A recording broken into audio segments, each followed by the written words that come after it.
สบายดีจ้าสบายดีพี่น้องสบายดีสุขสุขคนกาดสวัสดีจ้าที่บ้านสวนเซาลอยนะจ้าอาริตหน่อยกำลังมาปลูกผัก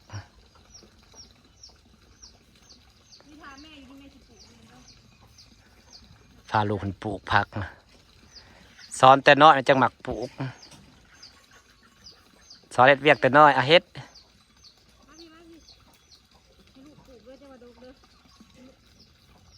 สอนลูกคนปลูกผัก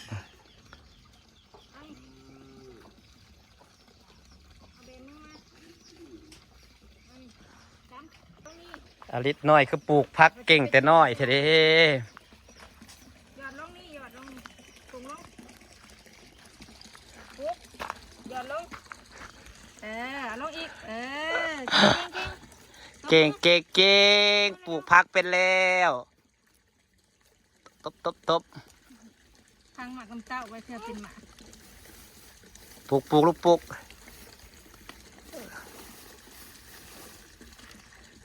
ซ้อนเล่นขีดต้มเล่นขีดหยาเลยเต็มน้อยเลี้ยงน้องบ่ลอยอันนี้นะไม่สั่งไพ่ไม่สั่งไพ่ฮะในบนนอเลี้ยงน้องเป็นลำมันเป็นสีอันนั้นก็ไปสั่งไพ่คือกันบะไม่สั่งไพ่สั่งไพ่บานห้าปุ๊บเมื่อวานในน้ำกำลังใสพี่น้องมามือนี่ขุ่นอีกแล้ว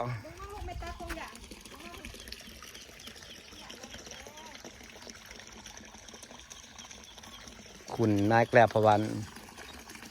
ฝนตกเลยหักหญ้าก็เริ่มเกิดเลยอันใดให้หญ้าที่เธอเอามาหว่านอันนี้นี่บ่ใบใหญ่ๆนี่ได้แม่นบ่เอามาปิ้งโอ้ยใหญ่เติบไปได้ปลานินไปคาตรงใหญ่ปลานินกับปลาเข่งบ่ยังอาริตปลาเข่งบ่นี่นะปลาเข่งปลานินกับปลาเข่งพี่น้องใช่ไงจะมีปลาเข่งใหญ่นะปลาเข่งใหญ่หรือปลาเข่งน้อยนะปลาเข่งใหญ่ปลาเข่งใบโพนี่มันคือบ่มีจับว่ะจากเด็กยังจะคือปลาเข่งน้อยฮะเนาะอันนี้มันกำลังอันนี้กำลังออกลายปลานินนางกำลังใหญ่พี่น้องเดี๋ยวข้าวได้ลูกเดี๋ยวข้าวลงน้องนะอาริตเห็ดอย่างปลูกหญ้าปลูกพักบ่ไปปลูกพักนั่นเองไป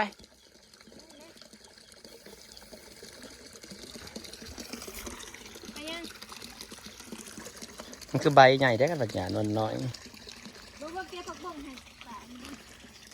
หญ้ามาเลยมันใบใหญ่บ่คือหญ้านะเขาจะได้หญ้าใบน้อยๆแหละนะมันแม่นอยู่บ่เฮ้ยแม่นบ่แต่มันบ่ออกประจักษ์แม่นเจ๊แม่นบ่หญ้าใบเพราะเขาโฆษณาคือว่าใบนิดน้อยแม่นหญ้ามาเลยเนี่ยเพิ่นหญ้าคิงขนาดหญ้าคิงไทยหรือหญ้านวลน้อยหญ้าคิงหญ้ามาเลยหญ้าไทยเจ๋อเพิ่นจะหญ้านี่เดียว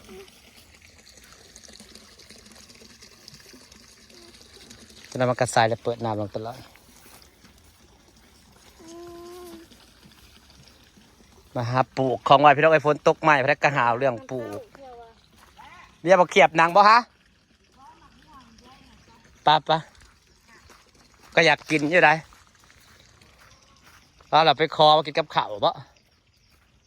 มันซุกอยู่บ่อยู่ในกระเป๋าฮะเด้ซื้อแล้วบ่ปลาไปซื้อมากินน้ำดอกไม้บ่น้ำดอกไม้กับแก้วขมิ้น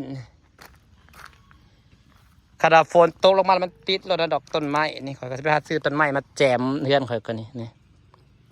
บางนาวเขาก็ปลูกหมู่บ้านนี่ออกอีลีนี่เศรษฐกิจก้อยกับปอมอีกแล้วบ่เศรษฐกิจกับมะเขือมันเบ้ามันก้อยปอมมาสู่กินบ่จะไปขอบักม่วงเขามากินพี่น้องตามนายจ้าไปขอม่วงก่อน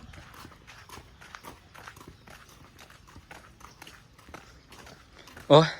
เศรษฐกิจก้อยกับปอบอย่าบอกกินก้อยกับปอบจังปอดมาไวๆมาแต่บ้านบ่มันอยากให้กินก้อยมากวะ หากระสิก้อยมันก็ค่ำอีกแล้วซู ติดคือมวนเฮาว่าหาแนวมาดัดให้มันตุ่มขึ้นมาก่อนเนาะถ้าไม่มาดัดให้มันตุ่มขึ้นมาเนี่ย คือว่าตัดมันเป็นผุ่มเลยบ่เฮ้ย ดัดให้มันแตกก่อนแล้วค่อยให้มันเป็นพุ่มอ้อม นั่นแล้ว แห่งคันมีลวดดัดเลยแห่งก็ดีแล้วซาดัดมันไปตามลวดเด้ให้มันอ้อมต้นซากุระไว้ต้นซากุระแล้วก็ไปขอบอกม่วงเขามากิน คือมาเฮ็ดทำแล้วไปเนาะเดี๋ยวท่อย่างละสน เฮ็ดแล้วมันมันตอนนี้แล้วก็ขุดดินออกจากเซยลงก่อนนี่ สามเหลี่ยมเท่านั้นมันจึงเปิดประตูได้นะเปิดประตูบ่ได้ สิขุดสระลงไปก่อน แมน มันแตกมุมได้ถอดนะถอดมันเนาะต่ออีกทอหนึ่งทีนี้มันแตกคอนพี่แล้วก็ทอให้มันเกินขอบไปอีกทอหนึ่งเนาะจะหน่อยหน้ามาหก ต้องใส่บ้างนี่ให้มันเข้าในผู้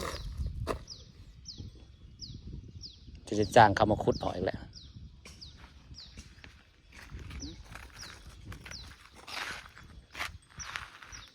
กระบอกไนดอกต่อใส่กันแล้วขุดแล้วก็ต่อใส่กันแล้วแหละก็ได้มึงถมดินดินมันคูนมาถมมึงต้องได้ขุดร่องน้ำ มันแน่นแล้วดิบนี่ ท่อนี้มันแตกนะตีมันแตกขุดท่อเขาบอกคนจะกินข้าวเขาบอกม่วงนี่เริ่มเถาแล้วเขาว่าซุ่มห้าวแล้วเถาแล้วหมักกินข้าวกระบอกม่วงกินข้าวก็อีกอย่าง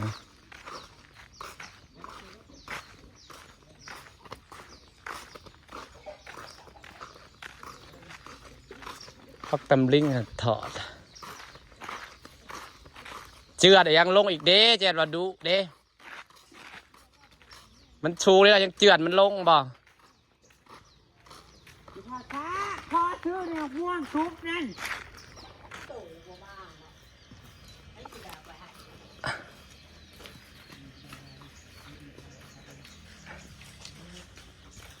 น้ำล้นอ่างนะ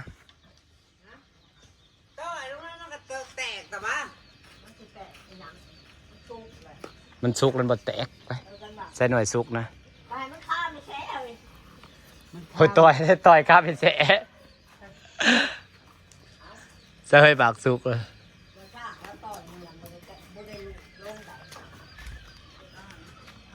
มาต่อยที่มึงอีกสิหัก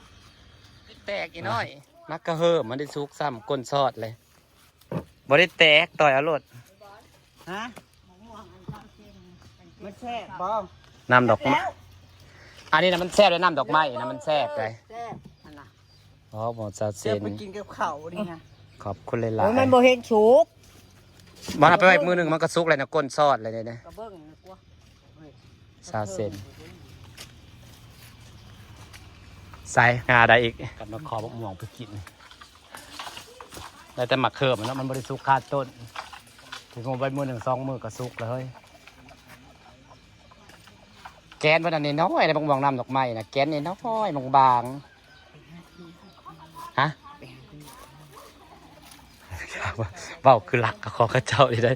ทุกอย่างเบาค่อยฮะทุกอย่างมากกว่าสุดถือมาแต่เฮือนกับบ่หาหลักทุงยาเราก็เด้อ ฉันบอกเอาหมากม่วงอันนี้ยังอยู่ในซองหมากก็คือเอามาให้ หนักสุกมันนะ บ่มันดี มันดิบบ่ดิบไปย่าดิบเอาไปหมุมบ่หมุเพื่อจะเอาบ่วงให้ต่อยอีกไปหมุมไปกินแล้วยังจะคนม่วงนี่มาให้อีกอยู่ ม่วงซาวเส้นแช่กินชมมันไม่ใช่ให้กินชุก กินส้มนะแซ่บแล้วว่ามันหมักดิบกินสุกมันบ่แซ่บ ได้หมากชุกหรือว่า ได้หมักสุกหมักเดียวขับเอาไปหมุมไว้ ก็ทอดงามลี ฮ่าฮ่า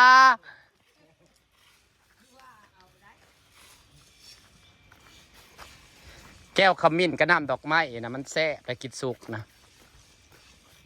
แต่ ไม่ขอบคนกระเจียว สิถ่ายคิดก้อยกระป๋อมจังมืออัดติ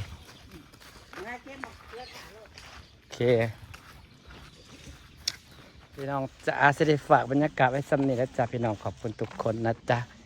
ที่นั่งติดตามนะจ๊ะ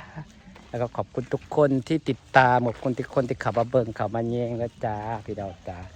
สบายดีเด้อเวลาบกม่วงเข้ามา ฝากเป็ดกำลังใจให้พอลล่าด้วยนะจ๊ะ